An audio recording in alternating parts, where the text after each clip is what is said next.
Okay, welcome back. Last time we made our way all the way through the building in Pyrite Town again, and all the way through the cave to fight Miracle B at the end of it, because that's a kind of secret fight, which honestly I was a bit over leveled for. Now, I'm back in the Under, because today I'm going to be doing the Under Colosseum challenges, and I did say I might be going to Realgam Tower today, but I decided to do the Under for my own convenience. So, I'm quickly making a quick stop to buy 2 TMs, TM14, which is Blizzard, and 38, which is Fire Blast. And they will be going onto Octillery at some point in the future. To be totally honest, I would greatly prefer it to be Ice Beam and Fire... No, not Fire Blast, Flamethrower. I'd rather have Ice Beam and Flamethrower, and I know that Octillery does learn an Ice Beam by level up, but honestly, to get all of the coupons I would need for Flamethrower, that could take a very long time. And by that, I mean, I think it costs like 4,000, and then by the time you finish Mount Battle, I think you barely get that many. So pretty much, I would have to do a mountain of battles for it. Also, I'm switching the EXP share on. I'm switching the EXP share onto Ampharos before I head on in here, because I was kind of just having a quick leaf through the guide that I have for this game, because it's in terrible condition, but I do have it. And while I was kind of just flipping through the pages, I saw that a lot of the people in this first challenge use water types. And basically, I kind of got a general overview of what they kind of have. So I'm a little bit more prepared for this. Although, to be totally honest, when it comes to the bosses to actually progress the story, I remember what they all have anyway. But hey, I will get to those when I get to those. Okay, so Espeon and Ampharos lead here. Yeah, against Quillfish and Lombre. Obviously, I'm just going to Psybeam and Thunderbolt. Actually, maybe I should have... realistically, it doesn't make any difference, because Ampharos got hit with Fake Out, so it wasn't going to be moving this turn anyway. But yeah, so as much as I would love to get a TM for Flamethrower to teach to Octillery to deal with Steel types, and also, I guess, cover off that Grass-type weakness that it has, I mean, I guess Ice does the job well enough for that. Well, not the Steel type part though. But yeah, it's a little bit inconvenient because it would take an eternity for me to do all those battles. Like, even with speed up, I think it would still be an hour or two. And honestly, that's probably being a bit generous as well. Okay, so Thunderbolt blasts Clanpearl, so I think I'm okay here. So, yeah, I think I'm going to be left with Blizzard and Fire Blast for a while, as much as I would greatly prefer. I will, honestly, I know it's a pretty common sentiment, but I would greatly prefer to have the kind of stability. I think I'd rather have the stability of accuracy as opposed to the power for reduced accuracy. Either way, that is battle number 1 complete. And also, Ampharos is getting a lot of experience from this, so I imagine I will probably hit level 45, maybe even 46 from this first run. Although, obviously, that is dependent on which Pokemon they all have. However, I do remember while I was flipping through as well, the third run of this is they use a lot of poison types, so I'll probably switch the EXP share onto Espeon for that. You know, to kind of maximize my EXP gains. Because realistically, if I can get Espeon to be super powerful, I will always take that option. Because realistically, you know, if I see a mountain of poison types before me, I might as well cash out with that, you know? Okay, I'm going to Thunderbolt. Yeah, I'm going to Psybeam the Seadra and Thunderbolt the Celio, and hopefully I can one-shot... Okay, I nearly one-shot the Seadra. Now the question is, do I one-shot the Celio? Celio, I mean, it is what... okay, that was a crit. So, Thunderbolt is super effective. It is stab. It nearly one-shots. Falls a tiny bit short, though. Aurora Beam probably won't do enough to finish off Ampharos, but it came pretty close. Now, I think I just run the same turn again, because Psybeam will be enough to finish off... Yeah, Psybeam was enough to finish off Seadra, so whatever comes in now will just go into the Seadra slot. And then an Ampharos should be able to finish off the Celio. And his last Pokemon is a Vigoroth. Okay, so that's a potential slacking. Honestly, this guy's team is kind of ridiculous if it was fully evolved. So if I'd be Walrein, Slacking, and Kingdra, honestly, that'd be a pretty sick team to have. Okay, Ampharos hits 44. I'm really hoping for a Quick Claw proc. I did not get a Quick Claw proc. So chances are the game will see a kill on Ampharos here and just go for it. Yeah, actually, Upper targets randomly, I think. Does it? Yeah, it must target randomly, because I don't think it would willingly choose... I don't think it would willingly choose to target Espeon unless it had a super effective hit without... Because it must have seen the kill on Ampharos being there. Okay, Espeon hits 46, and Ampharos gets another nice chunk of experience as we move on to our third opponent here. Now, I'll be totally honest, again, this will probably be a longer episode, as I'm just going to go through all 4 of these Colosseum challenges back to back to back to back. This might be closer to an hour, I don't know how long it'll take. Okay, Bodybuilder Tamon is our third opponent. I like how she's just like, Shadow Pokemon, that's got nothing to do with me. Okay, fair enough. Okay, Azumarill and Curlier. Okay, so, I think I can probably afford to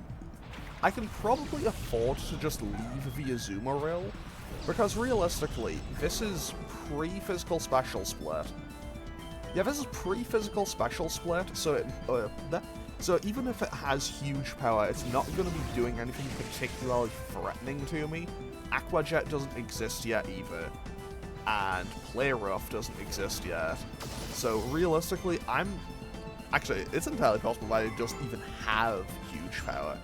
I mean, admittedly, playing for so long in the later games has kind of had me accustomed to thinking, oh, it's an Azumarill, of course it'll have huge power. However, I can now just double into the Pelipper. Yeah, I'll just double in... Actually, no. I will Psybeam. I'll Psybeam the Azumarill. I'll Psybeam the Azumarill and Thunderbolt the Pelipper. Because realistically, that's probably my best, maximize my damage output option here. But at the same time, okay, I guess she is just going to use Double Team. I feel really stupid because a few episodes ago, I don't remember exactly when it was. I think it was when I said I was going to pass on... I think it was when I said I was going to pass on Feint Attack for Umbreon, that I basically said something along the lines of, oh, people in this game don't seem to use Double Team, and here I am. And I feel like every single time a Pokemon has had access to Double Team since, they've gone for it. But hey, realistically, I don't think this is a battle of attrition that I can lose. Okay, you know what? Maybe this is a battle of attrition that I can take some damage in, if nothing else. Okay, okay, one more will take out Azumarill. Realistically, I just need to hit the Pelipper once. That'll target... Yeah, that was always going to go into Espeon. There was no way that would go for the intentional, not very effective hit. Bang! There goes the Pelipper. To be honest, if I get a quad effective hit in, I just kind of naturally assume it's going to be a one-hit kill. And her last Pokemon is a Noctowl. Okay, Noctowl's kind of cool. Bubble Beam comes in. That won't be enough to kill on Ampharos. Okay, we should be able to take one more even. Now, I'm just going to double in on the Azumarill. Realistic... Okay, that's perfect. That'll finish off the Azumarill. And now, I can get a Thunderbolt onto the Noctowl for free. Because, honestly, given the rest of her Pokemon, I wouldn't be too surprised if this Noctowl went for Double Team. Well, speak of the devil. And there it is. Fortunately for me, I have 2 attacks coming in each turn. I don't think it can't dodge my Pokemon forever, you know? However, it does have pretty solid special defense, so it might take a few more hits than I would like. And by that I mean, yeah, I'm in no danger from this thing. It's a Noctowl. At worst, it might get a lucky crit and knock out Ampharos. But realistically, I just need to land one more hit and it's down. So this fight is effectively over. 10 out of 10, Psybeam lands and takes out the Noctowl. So now we get to move on to the finals, and actually Ampharos could hit level 46 from this next fight, depending on which Pokemon they have, but still. I like how at the start of the fight she's just like, Shadow Pokemon, that's not often to do with me. And then she's just like, actually, yeah, it'd be kind of nice to have one. Okay, so, we've now reached the finals, as we battle street performer Krebel. Krebel? Is that how I pronounce it? I imagine it probably is. Okay, so she leads with Gorbis and Vileplume. Okay, this is very good for me. And by that I mean, Psybeam into Vileplume and Thunderbolt onto the Gorbis. I will probably take out at least one of them.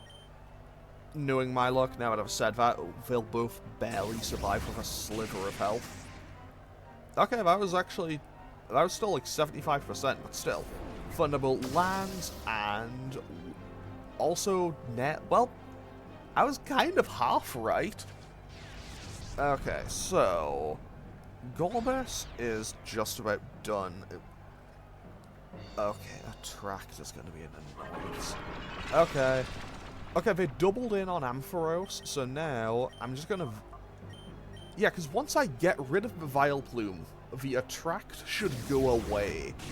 Because the thing that it was infatuated with has been wiped off the board. So that shouldn't be an issue for me now. Now I just have to deal with confusion. Why do I have an awful, awful feeling that if they got the chance, they would have gone for, like, Paralysis, Confusion, and Infatuation tag. That could have been hugely annoying. Either way, Gorbis goes down. I just went for a Thunder Shock, because realistically I didn't need to. Like, realistically, a Thunder Bolt would have been overkill, and Sharpedo comes in as her last Pokemon. So I'll Psybeam into the Kecleon and Kecleon and Sharpedo. Okay. So I Psybeam into the Sharpedo. I Psybeam into the Kecleon, Thunderbolt the Sharpedo. Kecleon turns to be a Psychic type now, which isn't exactly ideal, and Espeon takes a massive chunk of damage there. If Ampharos breaks through, that's huge. That probably one-shots the Sharpedo. 10 out of 10. There goes that. And now I get a safe switch in, I think. And Ampharos hits level 46. Huge. Okay, Fury Swipes misses. So what I can do now is... I'll double switch. Actually, no, I won't.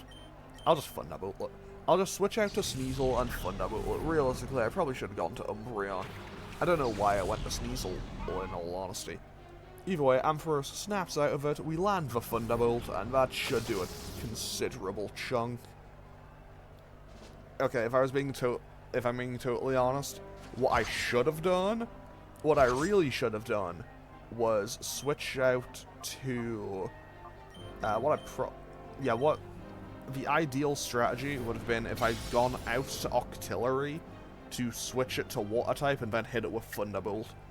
But either way, it would kind of hit the Kecleon until it falls down, and with that, the Kecleon falls down. And Ampharos is level 46, so it is now, well, it's caught up with Ampharos is now on level with Sneasel and Espeon, and that is kind of huge. And we have officially won our first challenge here at the Under Colosseum. I forgot what it was called for a second. I'm off to a good start today. Okay, so what is our prize? TM37, that is Sandstorm. Sandstorm is not going to be a move I use. Okay, so, what I want to do is put the Quick Claw back on Ampharos. And now I will put Umbreon to the front, give that the EXP share. And now Umbreon will be at the front for the rest. Espeon, I think I'll move to the back here. And I'll lead with Octillery. Actually, no. Should I? No, I will lead with Octillery. I'll lead with Octillery here. And... yeah, I'll just go in as is. Did Rui just glitch? I think Rui just glitched for a second. It looked like she kind of, like, hovered for a second. I don't know if that's just my eyes going or what. Anyway, so, let's hopefully get through this without too much hassle. Okay, so Ryder Ishan? I don't know how to pronounce that.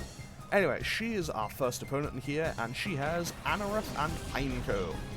So my first immediate thought here is people in this one are going to be using a lot of bugs.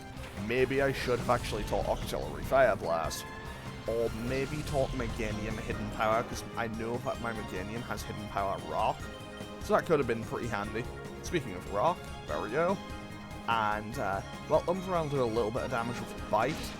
But realistically, this is going to be, whatchamacallit, this is going to be the Octillery show. Because, bang, there goes Bubble Beam, finishes off the Anorith. Anorith is such a cool Pokemon. I love Anorith and Armaldo. Okay, I say that. I like Anorith and Armaldo, but not enough for them to be my favorite fossil Pokemon. That is still going to be Archeops. Archeops is my big favorite. I love Archeops so much.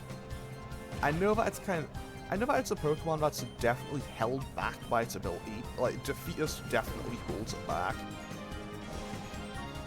Like, Defeatist holds it back, but at the same time, I don't think I need to really worry about it all that much. Because, okay, my line of thinking on this is, yes, Defeatist does hold it back quite a bit. But at the same time, it's a glass cannon, it's not really there to take hits anyway. So I don't think it's that big of a deal that it has Defeatist.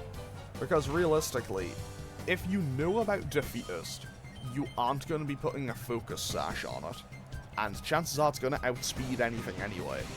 So realistically, all you need for an Archeops is probably for it to kind of come in and just hit something.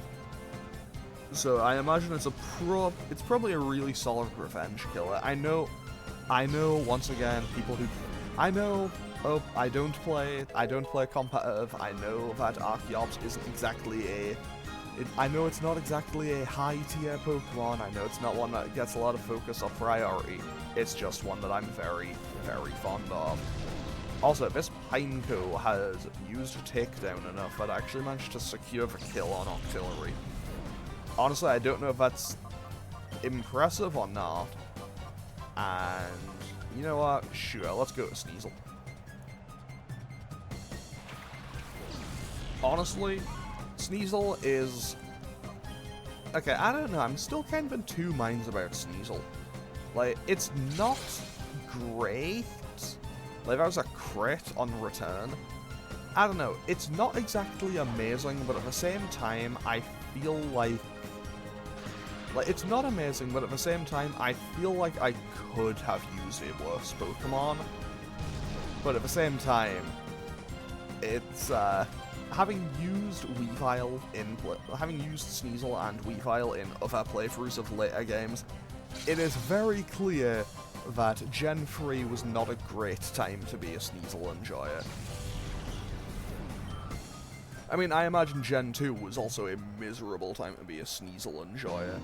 Which is a shame, because it's such a cool Pokemon. I love Sneasel. It's such a cool Pokemon. Weavile is one of my favorite Pokemon, just kind of period. Okay, so, on we go to opponent... what words? Okay, opponent number 2, Chaser Bellic. Okay. Okay, Nico, how you doing? Actually, I guess that kind of works, even. Because, if I recall correct... you know what, never mind. There's a GTA 4 joke in there somewhere, and I'll be honest, I have not played GTA 4 in a very, very long time. It's also not a game that I have any particular interest in going back to, but hey, it's a game that I remember that I have played. And that is basically all I'm going to say on GTA 4, because, yeah, it's not a game I was particularly fond of, and people will get mad about that. Anyway, back to Pokemon. This guy has Illumise and Sneasel as his 2 leads, and I'm also starting to realize maybe I should have just put Umbreon at the back of the party, because honestly I need to be able to hit harder. So, what I'll do is I'll continue to target in, and then I'll switch to my own Sneasel. Because realistically, I have Brick on mine, and I don't know if he has it on his. So I have a quad effective move. I have a quad effective move to hit his one with. Why do I get an awful feeling his one now is going to go for Brick Break? Oh, I just bamboozled myself. You know what? I have to kind of respect it. I hate it because I made the switch and immediately predicted it, but I have to respect the hustle. I have to respect the move. Okay, so I'm just gonna go for Bubble Beam and Psy Beam, I guess. Realistically, I don't think a Sneasel is gonna... Look, a Sneasel is not ending my team here. There's no chance that I lose to a Sneasel in Generation 3. Like, that thing could be level 100, and I still don't think I'm losing to it. That is the level of confidence I have in not losing to a Sneasel in Generation 3. Okay, Illumise goes down, so what is he sending in to replace it? Also, Umbreon gets a nice chunk of experience, and in comes a Flaffy! Okay, Flaffy is good, Flaffy. I'm glad that it's a Flaffy and not an Ampharos. If I was an Ampharos, I imagine that could be very dangerous to me. Okay, so... I did very little. Okay, so I'm gonna predict a... well, an electric move of some description. So I'll switch out to Ampharos to just kind of soak that, and then Psybeam. Then Psybeam into the Flaffy, and I think I should be okay. Because realistically, Brick Break won't do all that much. I'm not going to bother setting up a Reflect or Light Screen, because if it's just going to spam Brick Break, it'll go through it. Okay, Psybeam will do a decent chunk to Flaffy. Okay, that was definitely a decent chunk. Shockwave doesn't miss, and it'll hit Ampharos more than likely. 10 out of 10, there's... So the switch was the play. Now I can Thunderbolt and Psybeam, and I should be good to go. Screech isn't going to make all that much of a difference ultimately, because realistically this guy only has one Pokemon left. Psybeam will finish off Flaffy, Thunderbolt will more than likely take out Sneasel. So Belek over here will have one Pokemon left to fight, what, 5? I think I still have 5 left standing. Obviously 2 or 3 of them are a bit weakened, but hey, I think I can still manage. That's just a Beautifly, that's a non-issue. Beautifly is a non-issue. That's just going to catch a Thunderbolt and just get fried. Unless the Sneasel breaks through and knocks out Ampharos, but it won't. So now we go for Thunderbolt, we go for Return, and this fight should be over. I mean, I say that, I don't know how powerful... I don't know how well this, but... I nearly called it a Butterfree. How well this Beautifly is going to take a hit, but I can't imagine it would. But I can't imagine it'll take the hit too well, especially if it's going for Gust. At that level, it should really at least have Silver Wind. And Silver Wind would have actually been super effective stab. Silver Wind probably would have actually taken Espeon out. Umbreon hits level 42, I don't need Mean Luck. Mean Luck is probably the most useless move you could get in this game. Because there's no roaming legendaries to worry about. And I can't really think of a time where the AI ever switches. Watch as they now switch it like 3 times in the next battle. Okay, Sangon. Okay. Is this guy really fighting me because... This guy is really fighting me because I defeated Venus and as a result, she ran away and they don't get to see her anymore. Okay. 10 out of 10, maybe I guess the Under is maybe just a place where people don't appreciate you doing the right thing. Okay, so I am okay.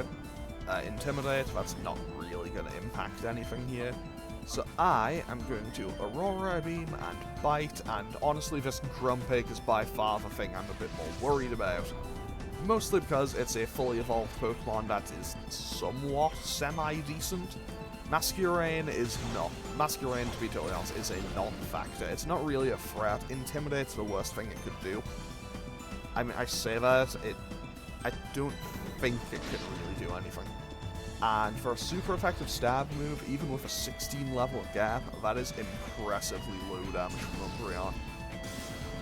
Okay, Aurora Beam, also, to its credit, didn't do a massive amount. But hey, we'll manage. Extra Sensory does quite a bit. I like how Extrasensory's animation is kind of like the middle point, I think, between between Confusion and Psychic. Although it definitely leans closer to Psychic's animation, which I think is kind of fair, because I think it's a base 80? I want to say it's base 80 power on the Psychic type side. And that... Okay, Octillery just hits itself. So I am going to play it smart and play it safe and switch to Ampharos. As it turns out, in this battle, honestly, maybe just in this game, perhaps switching to Ampharos is just my play. Okay, Extrasensory lands for a tiny bit over half. This Grumpig is actually going to be a problem. So, I should... Wait, I don't have anything else to really deal with it, is the thing. Because... I mean, it probably can't do anything to Sneasel, is the thing. But at the same time, his other two Pokemon are more than likely bugs. Well, the Masquerain definitely is. Whether or not his last Pokemon is, that's a little bit up in the air. So I am gonna have to play a little bit safe here. And by that I mean I'm just gonna full send. I'm just gonna go Espeon. If Espeon can't handle it, if Espeon cannot handle it and it isn't a dark type, it's not a... What's the combination of words I'm looking for here? If my Espeon can't handle it, it isn't something my team can currently handle. That's the combination of words that I was looking for. And Umbreon just kind of punches itself in the face real quick. Okay, so I'm going to double into this Grumpig because I want rid of it. Because, as previously stated, I do genuinely think this is by far the most threatening thing I'm going to have to deal with in this episode. Okay, not in this episode, but in this battle at least. Return, hopefully knocks out Grumpig. Okay, if nothing else, it's in bite range. All Umbreon has to do is land the bite. All it has to do is sink its teeth into this pig. And it looks like it's going to do so. Fantastic. We finally bring down this Grumpig. Honestly, that Grumpig was a problem. Okay. Honestly, yeah, I can respect that amount of PXP getting out of it. Okay, I'm gonna double into the Volbeat, because the Volbeat is significantly more of a threat to me. Because it has Signal Beam. It is also apparently fast. And that's gonna target... Of course it targeted the thing that would actually be a threat to it. Okay, so... I think what I need to do from here is just kind of go all-out offense. Sneasel should probably outspeed a Volbeat. Does this Volbeat have a Quick Claw or something? It's a little bit weird to me that it outsped my Espeon. Either way, Bite will do... That did nothing. I wasn't expecting a massive chunk of damage, but I am a little bit concerned about how little that did. If nothing else, we can slow both of these down with the use of Icy Wind.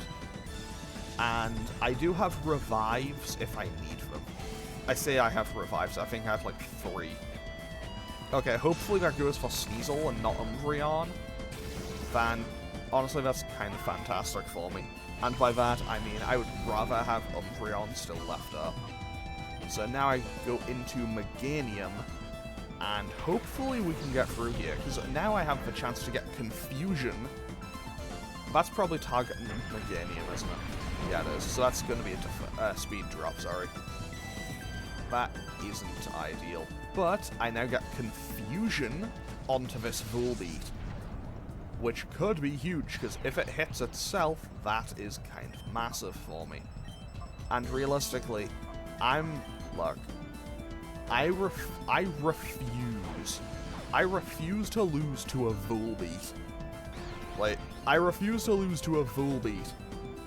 I might have to use a revive, but I refuse to get wiped out by a Volbeat. Okay, so, I don't even know what Volbeat's stats are. Like, I don't know if it's strong physically, strong defensively. I don't know what its deal is. I know Illumise is a bit better on its special attack, I think. Come on, Paralysis. No, no power from that, okay. Okay, so that should... No, that just... Okay, that did go into Auxiliary. So, what I'm gonna do is heal Octillery, I think. I'll heal Octillery, and I'll Bubble Beam into... Yeah, and I'll Bubble Beam into the Volbeat. Hopefully it hits itself. Fantastic. That also just did it. I think that did more damage than most of my attacks did. Which, honestly, is kind of a damning indictment about how well my team has done against this Volbeat. But hey, we finally managed to bring that down. I also probably should have assumed that that would have been the end result, because I should have probably seen a Volbeat coming, because we fought a guy who had an Illumise in quite literally the previous battle. Okay, so, now I have the 2v1, which means this is entirely in my favour. So now we go for Body Slam. I don't know, I could get a para out of it. Do I? No, Mud Shot doesn't make that much of a difference. Won't knock out Octillery, and it was it was the slowest thing on the field anyway, so it doesn't make that much of a difference. Aurora Beam should now finish it off, as we finally get to move on to, well, the finals of this tournament. And the finals, well, hopefully we can win these, because honestly, that was a bad time. That was a very bad time, but also Psychic and Bug types are two types that I'm maybe not really prepared for. Okay, so, the finals. Okay, so Chaser Devas? I don't know how to pronounce it. Anyway. Okay, so she has Ariados and Ninetales as her two leads. Okay, those are two solid leads, not gonna lie. So I'm going to immediately try to get rid of this Ninetales, because the Ninetales is by far more threatening to me. And I'm going to assume that this Ariados is probably going to go for a Signal Beam into Umbreon. So I'll switch out to Ampharos, and hopefully this is the play. Because Bubble Beam should do a decent chunk. Confuse Ray from Ninetales goes into... Wait, so it was trying to confuse my Umbreon? Why? Why would it not just go for Flamethrower or something? You know what? I'm not going to question it. I'm not going to question it because I get a nice chunk of damage out. We don't get attacked, but we do have to deal with a double team user, which isn't exactly ideal for me, but hey, I think I should be okay. Fire Spin. Okay, that's annoying. That's annoying because... Actually, no, wait, that's totally fine, never mind. I was going to say that's annoying because Ampharos can't switch out now, but realistically, this Ninetales isn't making it to the end of the turn regardless, because Octillery should now finish it off. So that is problem 1 dealt with. And it didn't really do any damage, because Fire Spin, we are now released from the Fire Spin, I think, because the user has been taken off the field. And in comes a Fortress. Okay. Once again, I'm gonna double into the Fortress, I think. Although I feel like I maybe shouldn't. I'm gonna double into the Fortress, but I feel like I probably shouldn't, because this Ariados is just trying to set up a double team in my face, and that does tell me that it's going to attempt to just kind of be unhittable. But hey, I think I should be okay. Oh no. Oh no, Baton Pass. What did it Baton Pass to? To a Politoed. Baton Pass to a Politoed. Aww. Okay, Politoed looks cute in this game. I like that. That's cute. Okay, so... Wait, Sand Tomb? Was her strategy like Sand Tomb Fire Spin? Because judging from that, I imagine that this Politoed is probably carrying Whirlpool. So I'm just going to Psybeam and Thunderbolt. Goes for Swagger, but it misses. Not like it would have made any difference, because obviously we already have the Confusion, so that's not going to do anything. Psybeam does land on the Politoed for next to nothing, but... oh... this could be an issue. This could actually be a huge issue. That did a lot of damage. But that also did a lot of damage to the Politoad, and is actually enough to bring down Ampharos. However, I'm now in the clear, I think, because wait. That was at +2. That Politoad was at +2 evasiveness. Like, yeah, it's at a +2 evasiveness. It's at 2 double teams with the Ariados. Then Baton passed out. There we go. I was gonna say they are at +2 evasion and seeing no benefit from it. Also, that was quad resisted. That did absolutely 0 damage. Psybeam lands and doesn't. Okay, I was gonna say it doesn't quite kill, but that did next to nothing. Sand Tomb hits and probably is targeted on whatchamacallem? Yeah, targeted on Octillery. So Octillery will get taken out by this, probably. Okay, that actually did surprisingly low residual damage. But it does get taken out by the residual next turn, I think. Politoad, please hit yourself. No? Okay. So that'll just do a lot of damage to Meganium, I think. Never mind, they just targeted into Octillery. Now, what's my best switch in here? You know what? Espeon's close to the level up, so I'll switch it to Espeon. Okay, so Espeon now switches in. Razor Leaf hits the Politoad, so that's the Politoad off the field. Never mind, that did no damage. On the plus side, though, I now know that it is in 1-hit range. And it goes for Toxic. This Fortress... So this Fortress has Sand Tomb. It has Sand Tomb, Earthquake, Toxic. What's its last move? Is its last move gonna be Explosion? Why do I have an awful, awful feeling that this thing's last move is gonna be Explosion? Either way, I'm just gonna Psybeam it. I'm just gonna Psybeam it because, well, Espeon hits everything for a lot of damage here. Razor Leaf will have to come through, unfortunately, because that Politoad is not hitting itself.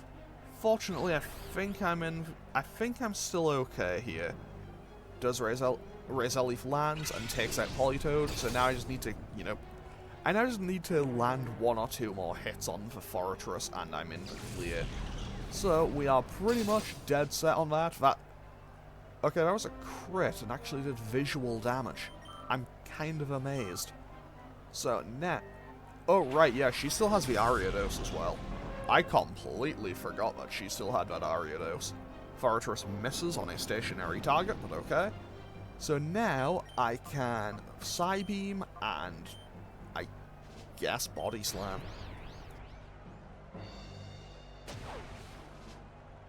Okay, so it's probably just going to Signal Beam.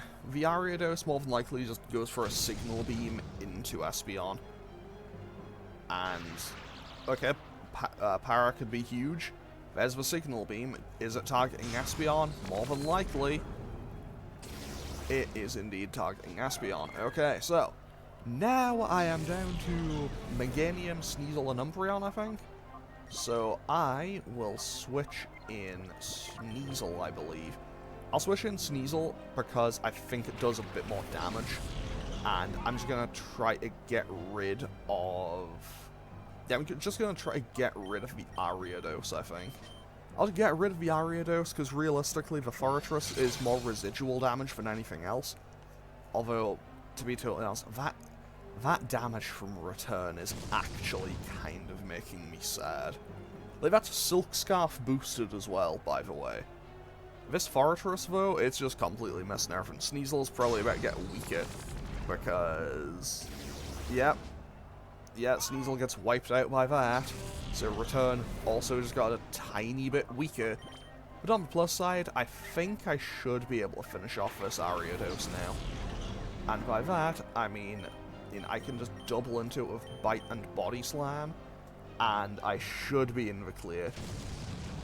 No, not quite, because I do no damage. Okay, so, Bite hopefully finishes it off. No. Okay, I can Razor Leaf next turn. it can go for Toxic without having to worry about it. It's probably targeted. Huh, I would have targeted Umbreon with it, personally. Because Umbreon is the... Because, obviously... Actually, they have super effective stab against me regardless. I don't think that makes any difference. Okay, so... Now... we Secret Power and we Razor Leaf, and even though it's quad resisted from both of those Pokemon, we should be in the clear. There goes Ariados. And, now I just need to kind of land a couple of hits. Another crit comes through on the Fortress. Yeah, this is, let this be a reminder to everyone. Yeah, this is why having super effective, or even just neutral moves against things is always good. Because this fight has taken way longer than it realistically needed to. Either way, I think this should be the final turn. Obviously, we're going to take a lot of residual damage, but I think I'm in the clear. And while I was waiting on this, I kind of like opened up... I kind of just opened up the guide that I have on my desk, just so, you know, in case I need it. And looking ahead, yeah, Espeon is going to have a field day with this next challenge. This next challenge looks like it's pretty much all poison types. So, yeah, Espeon is going to be just annihilating stuff. Okay, closing the guide, throwing it all the way over here because I won't need it anymore. Okay, so, now I'm in the clear because realistically these next two challenges don't look too tough at all. Yeah, I mean, to be fair, to give her credit, she had one of the best teams I've dealt with in this entire game so far. Okay, so what is our prize this time? TM36, so that is Sludge Bomb. That'd be great if I was playing a game where any of my Pokemon learn Sludge Bomb. Okay, so, sorry Umbreon, I need that EXP share real quick. Because that is going on Espeon, and Espeon will be walking out of here at like level 48, probably. Actually, no, Espeon might hit 49, who knows. Espeon will probably one-shot most things in this next challenge. Okay, so, now, in we go! Then, after I do this, after I win this challenge, then I'll put it back on Umbreon, and then we can go for the final one.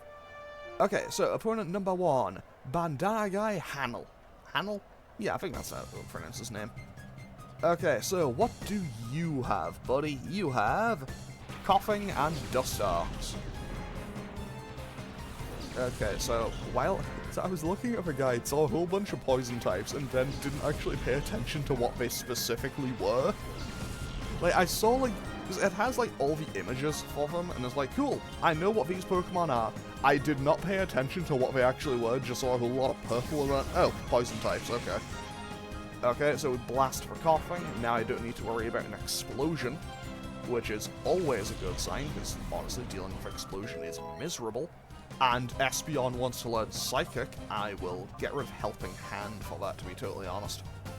Now, the question, realistically, removing Helping Hand may prove to be a bad move on my part later on, but hey, I think I should be okay. In comes Tentacool, Dustox just goes for Gust. Realistically, I probably should have targeted down the Dustox and worried about Silver Wind, but either way, I think I'm okay here. Bite does next to nothing, but that's okay, because Umbreon is once again a super defensive Pokemon. So let's just go for Psychic, give this a test spin, see how that goes, and one-shots for Dustox. Yeah, Psychic is going to be our main move now, however, it does have less PP than Psybeam, so I will still be using Psybeam quite a bit.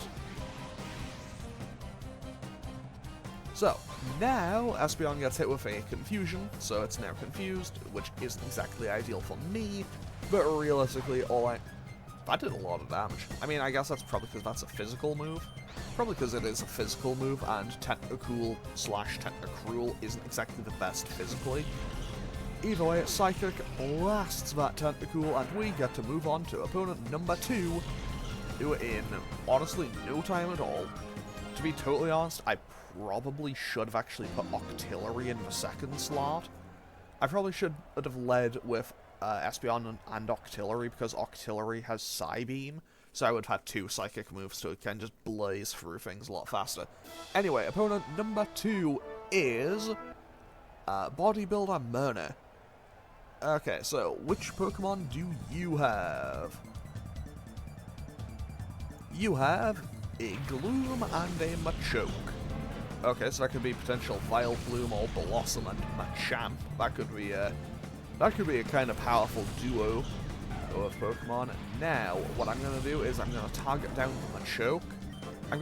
No, I'm not setting up Reflect. I'm gonna target down the Machoke because if I leave it, they'll probably just go for a cross chop or a dynamic punch, or maybe a submission or something onto Umbreon. So just blast that in one. On Umbreon is safe now, and in comes a Grimer. Fun fact, in the Brady Games guide that I have for Pokemon Colosseum, almost any time that there's a Grimer mentioned, okay, it's not almost every time, but it's like a good few times. If a person has a Grimer, it'll use the image for Muck and vice versa. Okay, Synchronize paralyzes the Gloom, and now I'll just blast the Gloom, I guess. So I Secret Power is just there to do I don't know, I guess it's just there to look pretty, I guess, because Psychic is doing all the real damage. And I should have targeted the Grimer. Okay, so Psychic lands and just annihilates this Gloom. Actually, fun fact, in Pokemon XD Gale of Darkness, in that game, if you use the call option, but you don't have any status ailment, so you don't have sleep, you don't have confusion or anything, I'm pretty sure in that you get an accuracy boost. I might be wrong, but I'm pretty sure that's how that works. It's been a long time since I played XD, to be totally honest. Actually, if I'm being totally honest, I played a little bit of XD recently to get a little bit of footage for a thing that I haven't bothered making yet. But that wasn't too far into the game, and before that, I haven't played the game since I think I actually played it right after I played Colosseum for the last time, which is honestly kind of wild because I got XD for Christmas the year it came out, and I just never finished it for years. And as it turns out, it also ended up being one of the highest price GameCube games I own, so I'm kind of glad I held on to it. Because, honestly, I know that there's the argument of, perceived value and everything, but honestly, I feel like the increase in prices for, the retro game market are getting ridiculous. It's like, you know what? Yeah, this game might be really cool, I don't want to have to pay 3 figures for it, you know? I mean, I say that as someone who has, paid way more than I would like for some games. I also say that as someone who has gotten games for way less than places often sell them for. For example, I think it was meant to be I think the place was normally selling for £30. But I got Fatal Frame 2 for 8, so I was pretty happy with that. Obviously that is a very mild example. That's a very mild example, but if I wanted to get a game like Rule of Rose or something, that's I think it's £300, £400 or something. It's kind of ridiculous. And I feel like the general kind of, I don't want to call it price gouging, but that's kind of what it is. I feel like that definitely is pushing more people towards emulation and stuff. Okay, so Ryder Ronald is our third opponent here, and hopefully we won't need to deal with minimized strategies again. Okay, Survivor and Hariyama. I'll target the Hariyama for the same reason, but realistically I should probably target the Survivor because it's actually more of a threat to Espeon because it probably has Crunch. Okay, so I'm just gonna blast that with Psychic, and I guess I'll confuse the Survivor. Is that gonna be the play? Who knows? Actually, oh, the Hariyama actually took the hit. That's not ideal. Okay, Swag. Of course, they confused Espeon. But yeah, now that I think about it, what's the most expensive game I own? Maybe Pokemon Conquest? Maybe this? Like, maybe XD, maybe Pokemon Conquest, maybe Heart Gold. I don't know. I feel like I own a few games that have become kind of ridiculously priced. And Espeon hits itself in confusion. Espeon's going to get knocked out again. This has gone horrendously badly for me. Like, actually, maybe Persona 3 Portable, because I bought P3P.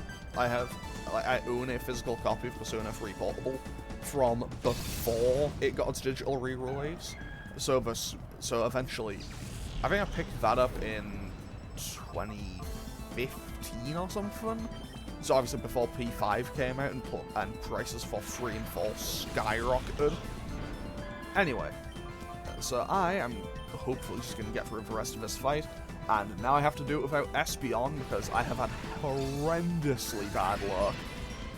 That and maybe I just... And I feel like... I might be wrong, but I feel like I must have low ruled on that. I feel like I must have low ruled on that Haryana. Okay, so Haryana gets taken out, and now I feel really stupid because when I came into this challenge, I said, "Oh, Espeon will just one-shot everything," and now I feel kind of stupid because it hasn't gone anywhere remotely close to that. Okay, Jumpluff. Jumpluff comes in next. Psybeam lands on the Sniper, doesn't quite finish it off, but that is fine by me. I can now Aurora Beam the Jumpluff. Okay, just sets up Leech Seed, so that's not that much of an issue for me. So I can Aurora Beam the Jumpluff, because that's quite effective. So Viper hits itself and knocks itself out, that's kind of huge. So what is this man's last Pokemon? Also, Umbreon about to hit level 44, so that's kind of nice. Swallows. Swallows can... It can eat hits, that's kind of its thing. Honestly, I like Swallow. It's kind of a funny little Pokemon. Like, I do wish... Okay, so Swallow is a Pokemon that I like, but I never really use it in a playthrough because it's not particularly good. And also, just the leveling Gulpin is always a pain. This is one of those Pokemon where I don't mind the end result, but actually getting to it is a giant annoyance. Okay, well that is targeting Octillery, no doubt. Didn't do all that much damage because it's a Jumpluff, and Jumpluff is not exactly a powerful Pokemon. Secret Power lands for a tiny amount of damage, but as long as I land the Aurora Beam, that should take it out. Paralysis doesn't really... The paralysis doesn't really mean anything because bang, there goes that. Jumpluff is now off the field. And it is just down to this Swallow versus my entire team minus Espeon.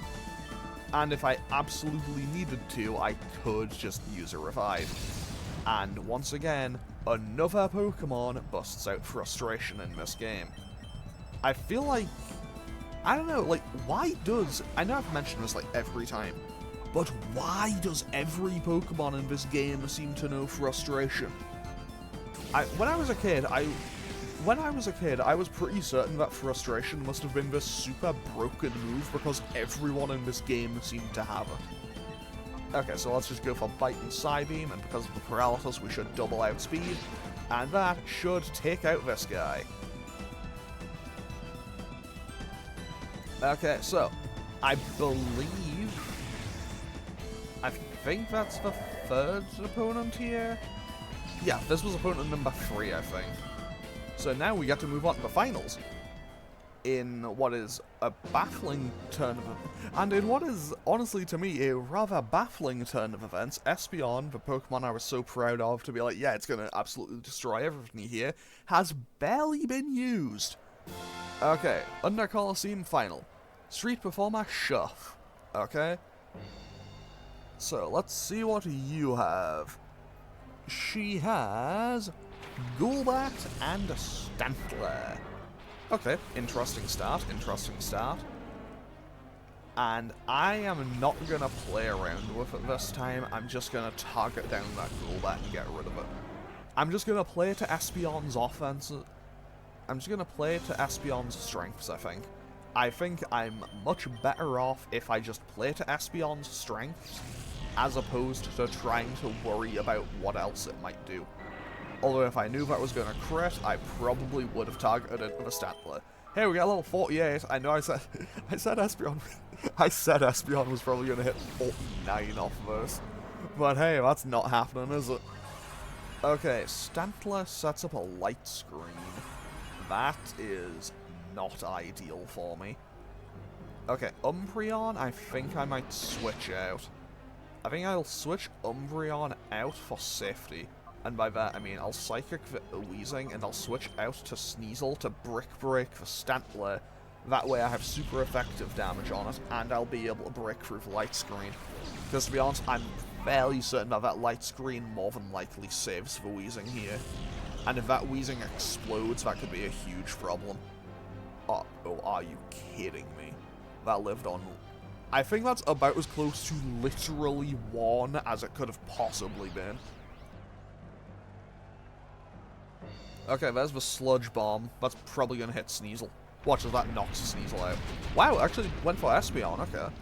I am okay with this. That poison is kind of annoying, though. Because I'm... Okay, yeah, Synchronize doesn't do anything. Espeon is poisoned and confused.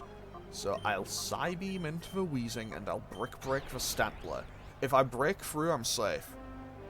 To be honest, that moment of it just lingering on the shot where it's kind of determining what it's going to do, that worries me so much more than it ever really has any right to. Okay, so, what is her final Pokemon? It is a Murkrow, which tells me that Espeon's job here is done. There goes that wall, super effective hit on the Stantler, does a nice about half. And Sneasel gets a one-shot by a stab takedown. I'm not too happy about it, but ultimately I completely understand. And now I just switch into Ampharos, blast the Murkrow with Thunderbolt, and hopefully we break through. Because Espeon should be able to finish off the Stantler with a Psychic here. And... okay, Quick Claw procs, takes out the Murkrow in 1. I know that much for a fact. Murkrow is not the bulkiest Pokemon in the world. Now, what is this for? Please break through, Espeon. Espeon hits itself in confusion. Okay, Espeon is going to get knocked out here. And Stantler goes for takedown, hits Espeon, knocks it out, and takes a tiny, tiny amount of recoil damage. So now I switch back out to Umbreon, and then we just bite and Thunderbolt, and that should end off this fight, and win us our third. This has taken an hour, and we are only at the end of number 3 tournament in the Under. Fortunately, very, very, very fortunately, I don't think the next one should be all that bad. I mean, I say that, but I was pretty confident that this one wasn't going to be all that bad, so you know what? Anything could happen. And Umbreon, I think I'll keep the EXP share on Umbreon for this one. Don't worry, Shuff, you put up a decent fight. Also, people have such weird names in this game. Also, this one challenge was the entire reason I wanted to do all of the grinding. All of it. Because we now win TM30. TM30 is Shadow Ball, and I can now teach Shadow Ball to Sneasel. So Sneasel can now get another move. And this was honestly kind of my entire purpose for all of this. So I am going to get rid of...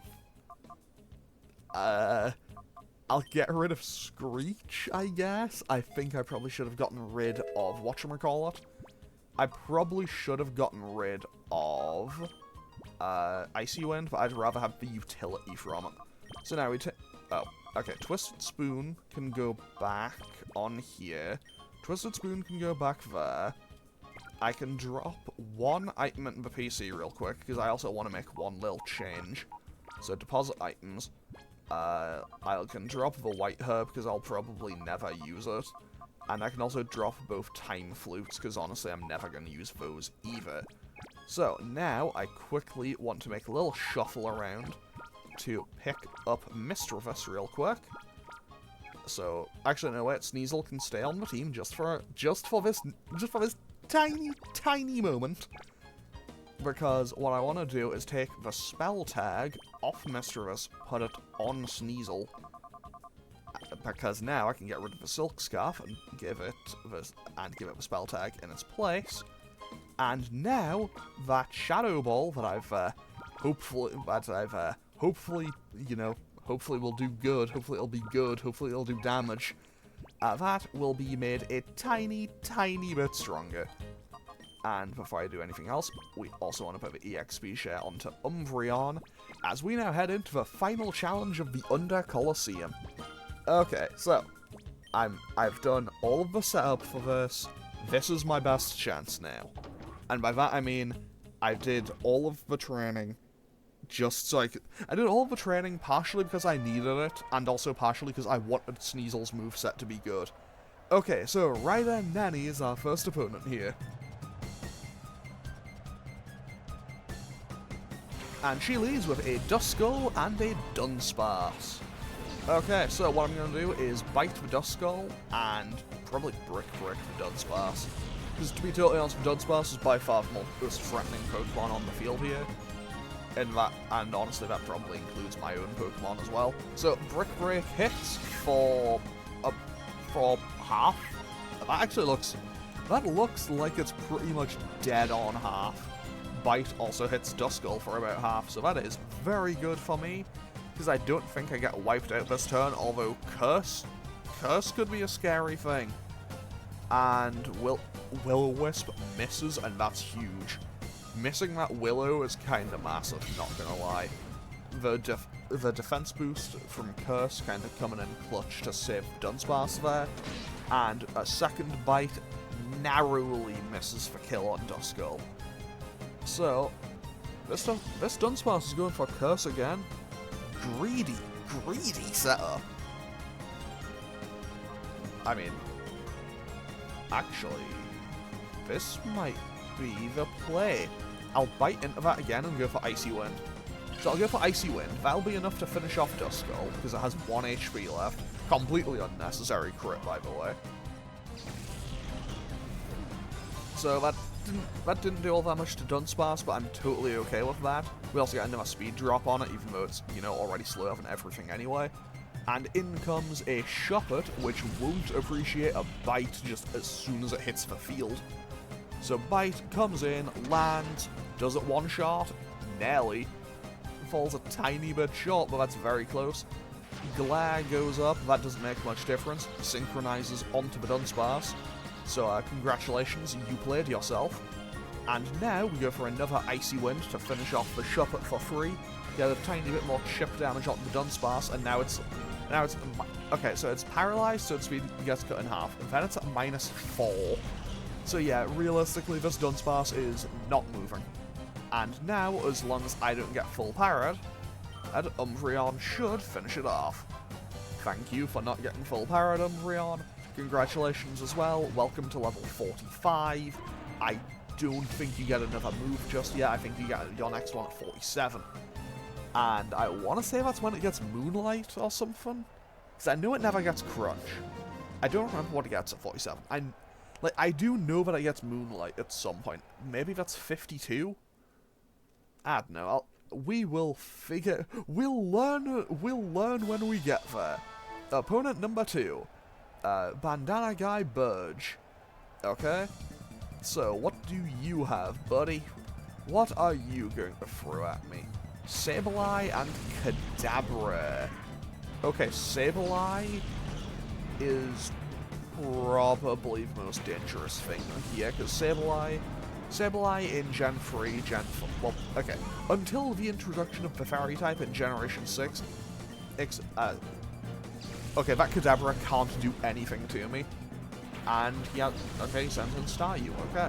So I guess I'm doubling it with Staryu. Let's see how much Shadow Ball does. It's neutral. It does.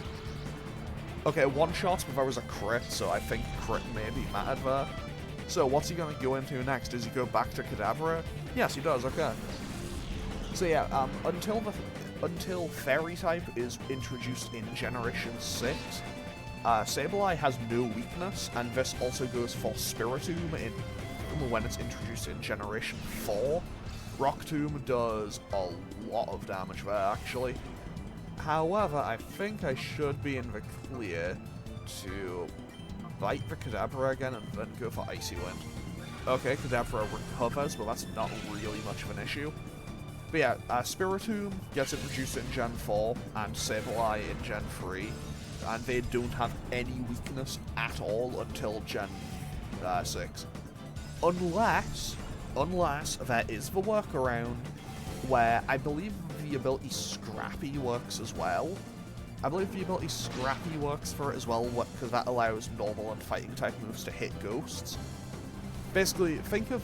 Okay, better example. Scrappy is... what's it called? Foresight as a move. Not as a move, as an ability.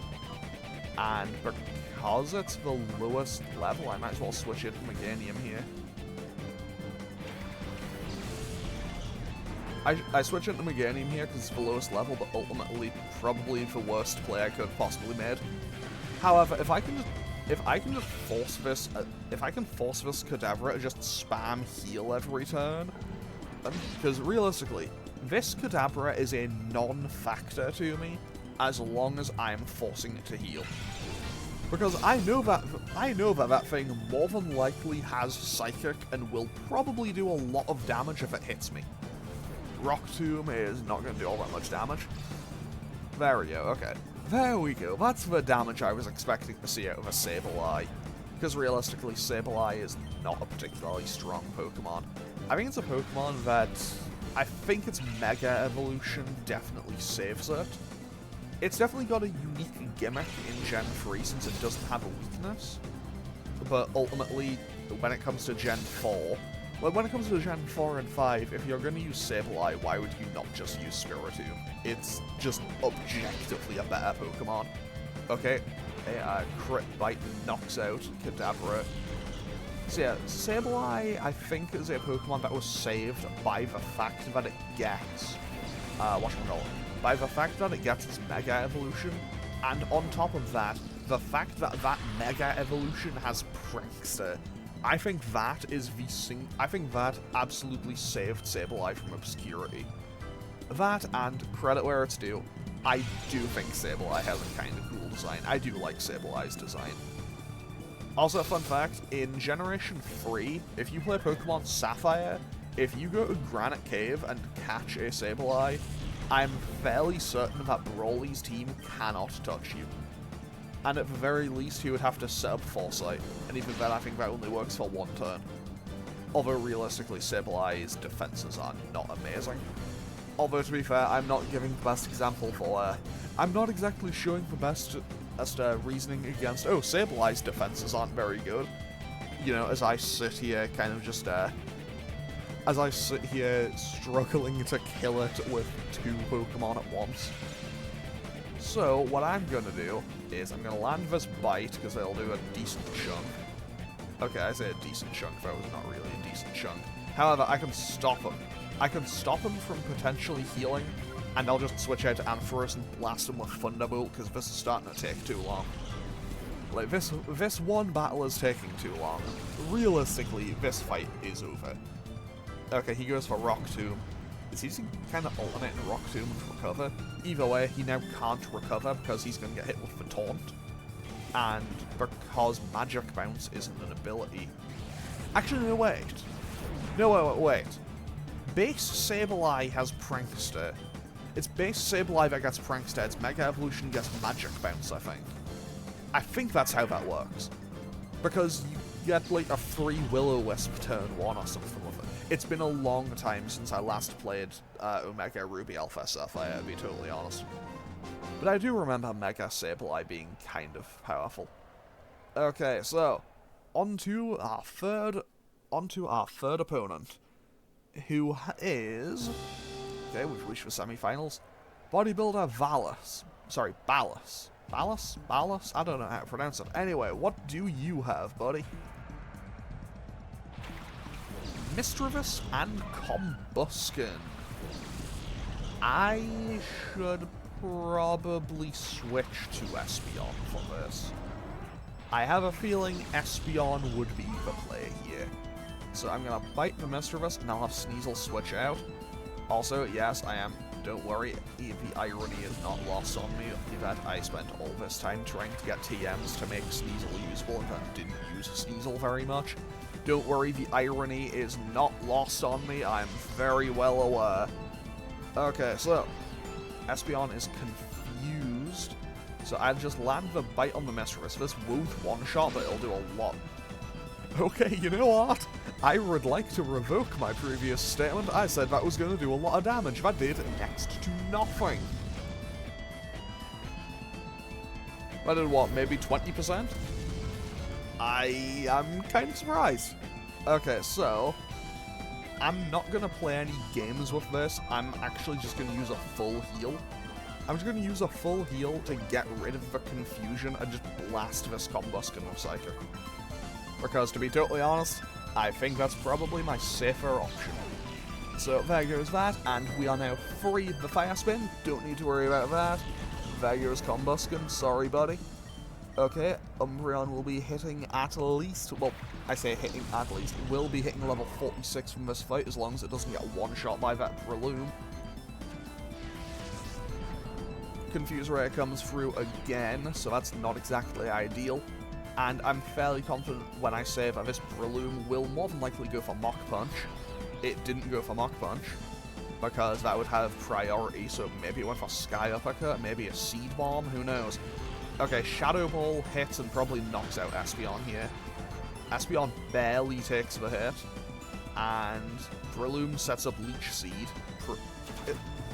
Okay, the game was smart enough to target Umbreon for that. But now we land Bite, one or two more will take out the Mischievous, and now, as long as I manage to break through the confusion, if I break through... Yeah, there's the Mach Punch, that'll knock out, yeah, that knocks out Espeon. I kind of saw that coming and just kind of walked right into it. Realistically, I should have used Umbreon's turn to heal.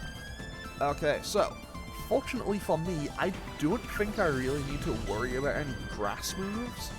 Because, to be totally honest, I can't think of many particularly strong grass moves in Gen 3. And I don't think Breloom gets Seed Bomb by level up in Gen 3. I might be wrong, but I'm fairly certain that it doesn't. Because I remember... Okay, so this is a thing where I should remember this a lot better than I do. I should remember this so much better than I actually do, because I played through Gen 3 a whole bunch of times and I almost always used a Breloom. I used Breloom and Swellow in almost every playthrough, and somehow I've managed to just kind of completely blank on what they do, and what they learn. Okay, Bite takes out Mischievous. Bang! It's now a 2v1. It is now a permanent 2v1, and Mischievous just leaves its beads there, yes. Umbreon hits level 46, so it's now caught up with the rest of the team. I say that as if Meganium now isn't 3 levels below everyone else, but hey, we'll manage.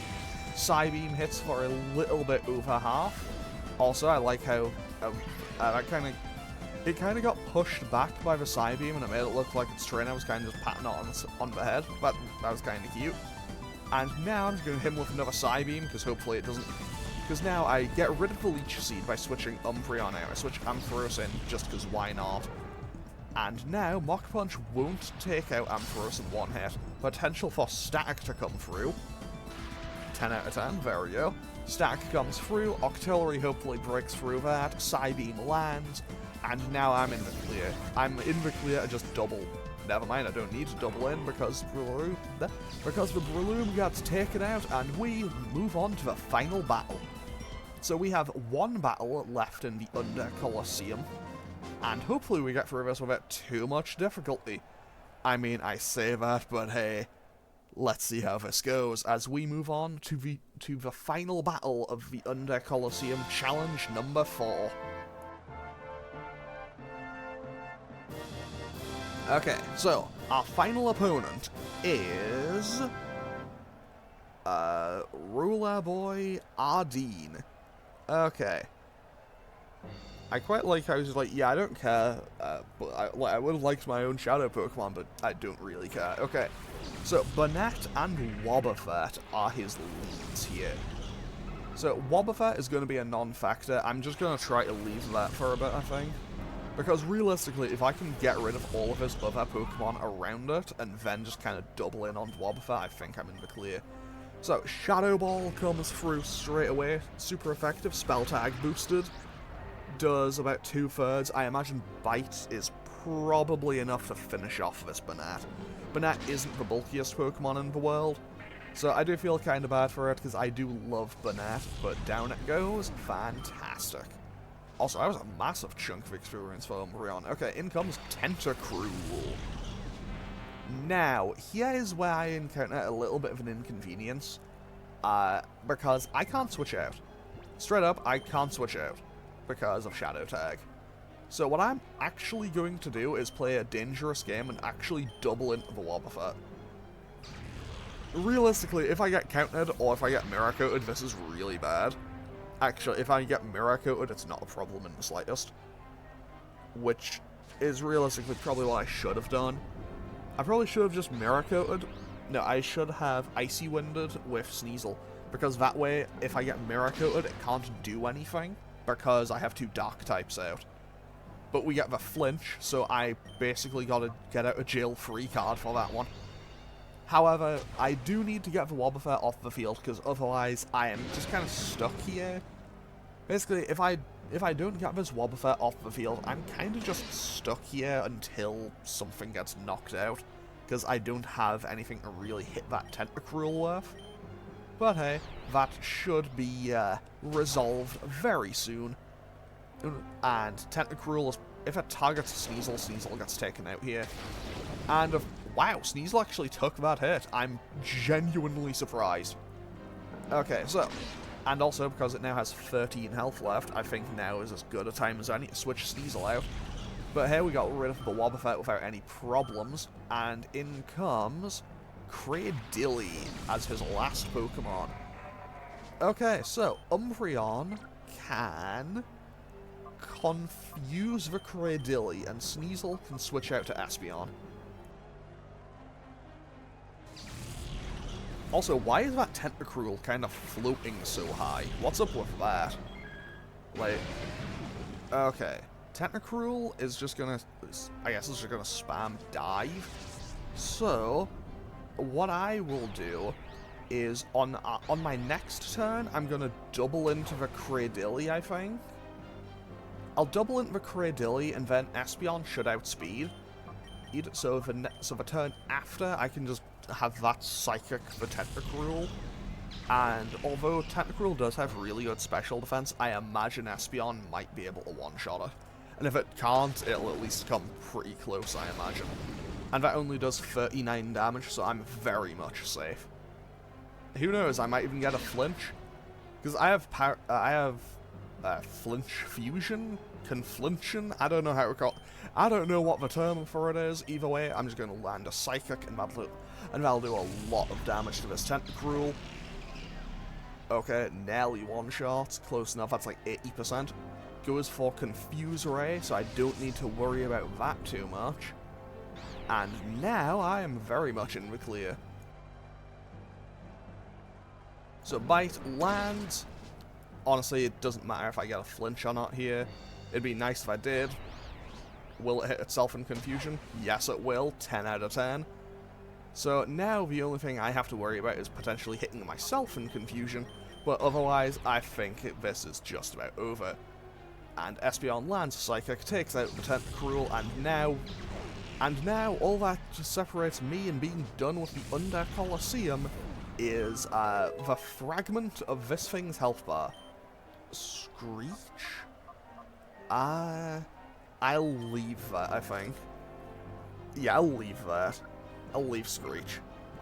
Which is a little bit weird, because I started this challenge by getting rid of it on my other Dark type. Anyway, Bite lands, and Cradilly either flinches or hits itself, and I win here. No, it snaps out, it goes for Recover, okay. It saved itself for no time at all, really, because it didn't do any damage, and I'm just going to Psychic it again. Actually, who knows, the Confusion could come in clutch here for him. Okay, he lives one more turn. If he recovers again, he actually goes back to full health. Or at least very close to it.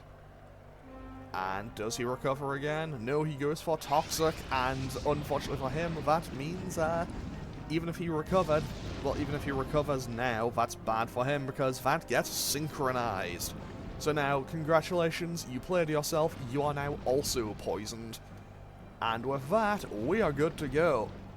Because now, well, obviously, you know, once all the damage over time is played out, so now we just blast him with Psychic, and we should be good, but... Okay, I guess we don't blast him with Psychic. I guess we bite him with Umbreon, and then he dies to the Toxic poison damage. Actually, no, he probably has one more turn left, unless he recovers. No, he gets flinched, and yeah, unless he yeah, he has to recover now. But, so even if I get... Okay, so even if Espeon didn't do anything, even if I did nothing this turn, he would still probably die if he didn't go for recover. Either way, Bite lands, takes out Cradilly, and we are now champion of the Under. Like, the Under Colosseum is completely done now. It took us about an hour and a half, but hey, we won. And now I think I'm finally ready. And by that I mean, I hope I'm finally ready, because I've done basically everything else that I could do. Okay, so what is our final prize here? Okay, so we get 6,376 Pokédollars and the TM for Iron Tail. Okay, so what I'm gonna do is actually just save and end off today's episode here, because now that I've done all of this training, it's finally time to go to Realgam Tower. So, I'm going to save and end off today's episode here, and next time, I'm actually going to Realgam Tower to make more progress. So, I will hopefully see you all for that next time, because realistically this has taken forever to do. Okay, so, as always, feel free to leave a comment and click any of the buttons down below if you feel so inclined, and I will hopefully see you all next time as we actually head for Realgam Tower. Okay, thanks for watching, later.